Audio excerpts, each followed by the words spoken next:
नमस्कार, मैं रीता उपाध्याय पौष माह में अपने सनातनी भाई बहनों का बहुत बहुत स्वागत एवं अभिनंदन करती हूँ। मैं आप लोगों का शुक्रिया भी कर रही हूँ। शुक्रिया मेरी कथा को सुनने के लिए, मेरे चैनल को सब्सक्राइब करने के लिए और वीडियो को लाइक करने के लिए। आपके मोटिवेशन से मेरा उत्साह वर्धन होता है और मैं अच्छे से अच्छे कथा को आपके सम्मुख प्रस्तुत करने का प्रयास करती हूँ। पौष माह में धार्मिक कथाएं सुनने का विशेष प्रावधान है। हमारे हिंदू धर्म में धार्मिक कथाओं के द्वारा हम मोक्ष की कामना करते हैं। धार्मिक कथाओं के द्वारा हमें सत्कर्म करने की प्रेरणा मिलती है। आइए सर्वप्रथम कथा का आरंभ हम श्री गणेश जी से करें। पूर्व समय की बात है। संपूर्ण देवता और तपोधन ऋषिगण जब कार्य आरंभ करते तो उसमें उन्हें निश्चय ही सिद्धि प्राप्त हो जाती थी।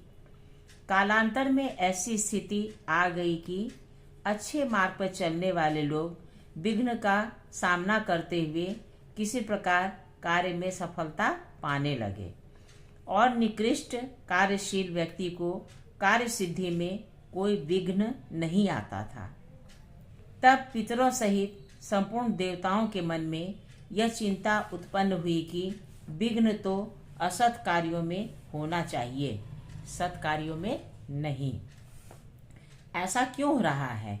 इस विषय पर वे परस्पर विचार करने लगे।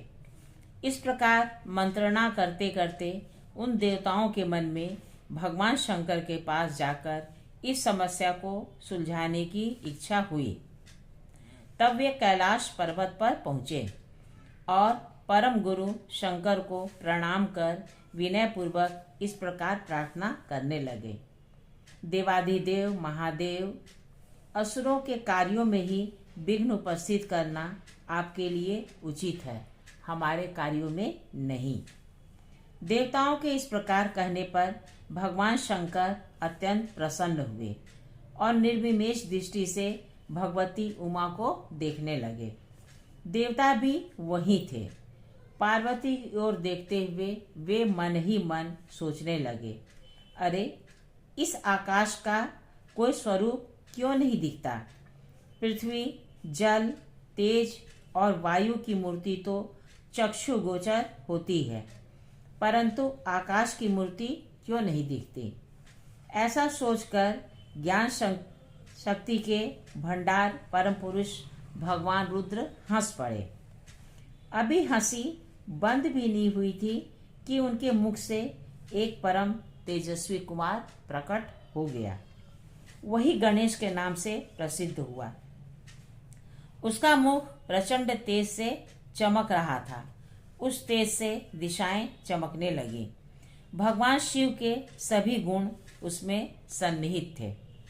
ऐसा जान पड़ता था मानो साक्षात दूसरे रुद्र ही हों। वह महात्मा कुमार प्रकट होकर अपनी सस्मित दृष्टि, अद्भुत कांति, दीप्त मूर्ति तथा रूप के कारण देवताओं के मन को मोहित कर रहा था। उसका रूप बड़ा ही आकर्षक था। भगवती उमा उसे निर्विमेष दृष्टि से देखने लगी। उन्हें उसकी ओर टकटकी लगाए देखकर भगवान रुद्र के मन में क्रोध का आविर्भाव हो गया।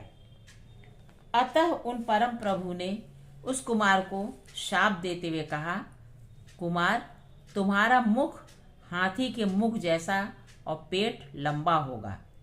सर्प ही तुम्हारे यज्ञोपवीत का काम देंगे, यह नितांत सत्य है। इस प्रकार कुमार को शाप देने पर भी भगवान शंकर का रोष शांत नहीं हुआ। उनका शरीर क्रोध से कांप रहा था। वे उठकर खड़े हो गए। त्रिशूलधारी रुद्र का शरीर जैसे जैसे हिलता था, वैसे वैसे उनके श्री विग्रह के रोमकूपों से तेजोमय जल निकलकर बाहर गिरने लगा। उससे दूसरे अनेक विनायक उत्पन्न हो गए। उन सभी के मुख हाथी के मुख जैसे थे तथा उनके शरीर की आभा काले खैर वृक्ष या अंजन के समान थी। वे हाथों में अनेक प्रकार के अस्त्र शस्त्र लिए हुए थे। उस समय उन विनायकों को देखकर देवताओं की चिंता अत्यधिक बढ़ गई। पृथ्वी में क्षोभ उत्पन्न हो गया। अब चतुर्मुख ब्रह्मा जी हंस पर विराजमान होकर आकाश में आए और ये कहा, देवताओं, तुम धन्य हो। तुम सभी त्रिलोचन एवं अद्भुत रूपधारी भगवान रुद्र के कृपा पात्र हो। साथ ही तुमने असुरों के कार्य में विघ्न उत्पन्न करने वाले गणेश को प्रणाम करने का सौभाग्य प्राप्त किया है। उनसे इस प्रकार कहने के पश्चात ब्रह्मा जी ने भगवान रुद्र से कहा, विभो, आपके मुख से प्रकट हुए इस बालक को ही आप इन विनायकों का स्वामी बना दें। ये विनायक इनके अनुगामी अनुचर बने रहें। प्रभो, साथ ही मेरी प्रार्थना है कि आपके वर के प्रभाव से आकाश को भी शरीरधारी बनकर पृथ्वी आदि चारों महाभूतों में रहने का सुअवसर मिल जाए। इनसे एक ही आकाश अनेक प्रकार से व्यवस्थित हो सकता है।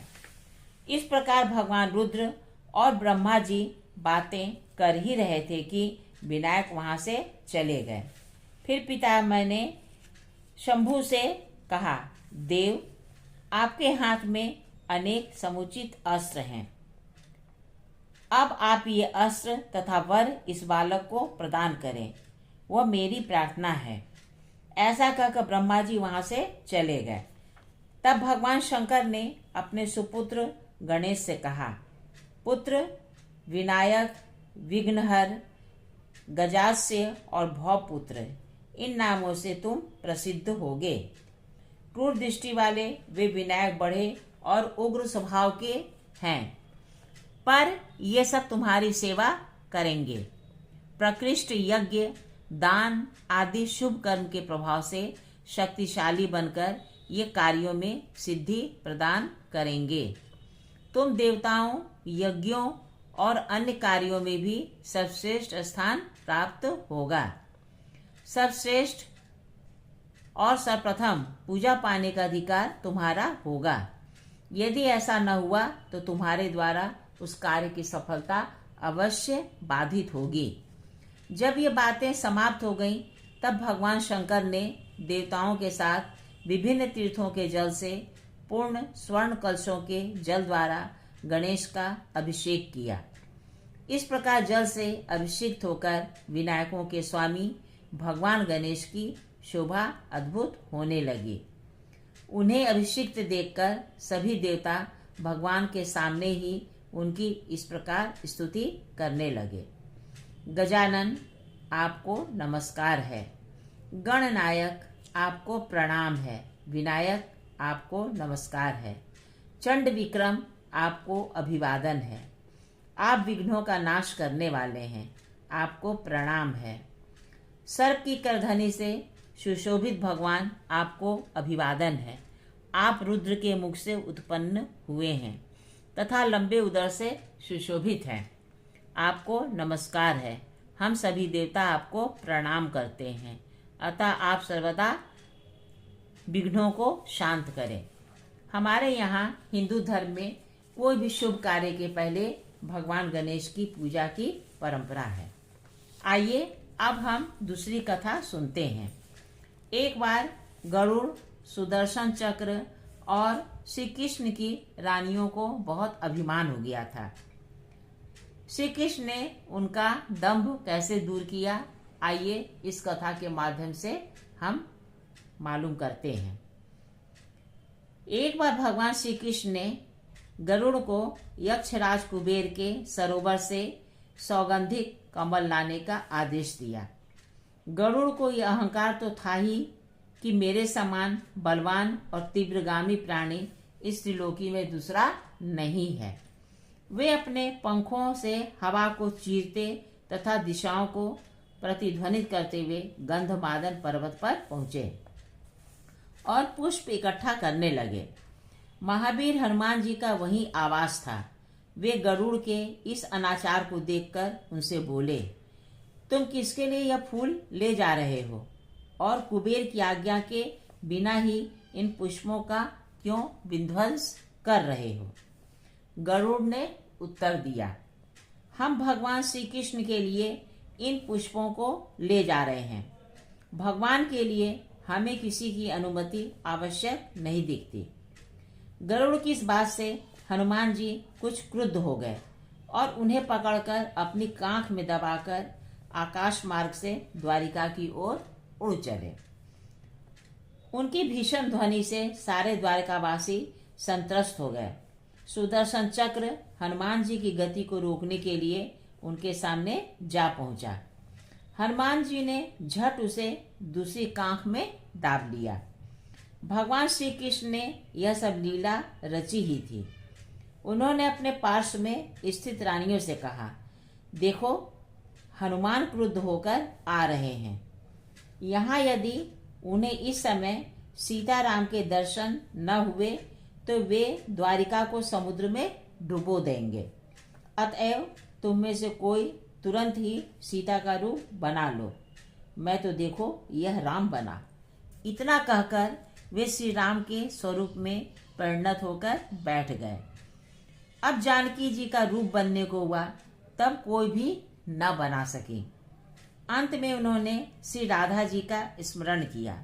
वे आईं और झट से श्री जानकी जी का स्वरूप बन गई। इस बीच हनुमान जी वहां उपस्थित हुए, जहां वे अपने इष्ट देव श्री सीताराम जी को देखकर उनके चरणों पर गिर गए।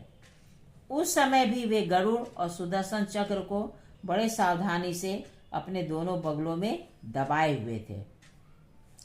भगवान श्री कृष्ण ने उन्हें आशीर्वाद दिया और कहा, वत्स तुम्हारी आंखों में यह क्या दिखाई पड़ रहा है?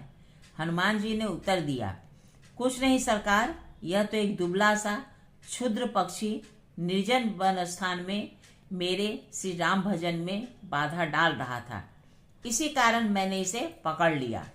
दूसरा, यह चक्र सा एक खिलौना है, यह मेरे साथ टकरा रहा था, अतएव इसे भी दाब लिया है। आपको यदि पुष्पों की आवश्यकता थी तो मुझे क्यों नहीं स्मरण किया गया? यह बेचारा पखेरु महाबली शिव भक्त यक्षों के सरोवर से बलपूर्वक पुष्प लाने में कैसे समर्थ हो सकता है? भगवान ने कहा, अस्तु, इन विचारों को छोड़ दो। मैं तुम्हारे ऊपर अत्यंत प्रसन्न हूँ। अब तुम जाओ, अपने स्थान पर स्वच्छंदता पूर्वक भजन कीर्तन करो।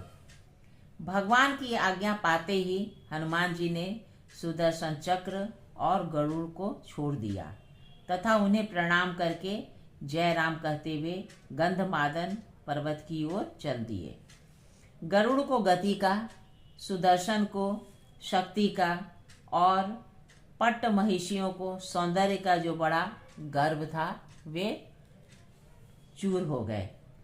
हाँ, ऐसे हैं हमारे प्रभु। प्रभु का भोजन हम लोगों का अहंकार है। प्रभु हमारे अहंकार को ही खाते हैं और हमारे प्रगति की कामना करते हुए हमें आशीर्वाद देते हैं। कहिए श्रद्धालु श्रोताओं, आपको यह कहानी कैसी लगी? अगर अच्छी लगी हो तो कृपया लाइक और सब्सक्राइब कीजिएगा।